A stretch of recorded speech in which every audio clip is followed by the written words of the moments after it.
শুভ দুপুর বন্ধুরা, বসে পড়েছি দুপুরের মেনু নিয়ে। দেখো আজকে মেনুতে কি আছে। দেখো পাঁপড় ভাজা। আজকে বেশি কিছু রান্না করিনি, আর আমাদের এখানে একটু সমস্যা চলছে জলের। জল না থাকলে কোনো কাজ হয় বলো? যাই হোক, ঝটপট তোমাদের মেনুটা দেখে দিই।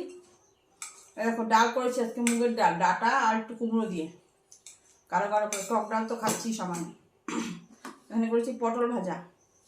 পটলগুলো আজকে খুব ভালো এনেছে, একদম কচি কচি পটল। ট্যাংরা মাছের ঝাল। আর এখানে আছে দুটো ডিমের কষা। কালকে রাত্রিরে বানিয়েছিলাম আমি, কিন্তু রাত্রিবেলা আমি আর খাইনি। এখন খাবো, একটা খাবো, আর একটা রেখে দেবো। আর এখানে আজকে সুন্দর করে আম কেটে নিয়েছি। দেখো কাঁটা চামচ দিয়ে দিয়ে খাবো, কাঁটা চামচটা আনা হলো না। চলো, এই হচ্ছে আমার দুপুরের মেনু আজকে। এই ডালের সাথে যদি একটু লেবু হতো দারুণ খাওয়াটা হতো, কিন্তু লেবু নেই, দুঃখের বিষয়। এমনিই খেতে হবে। চলো খাওয়া দাওয়া করি।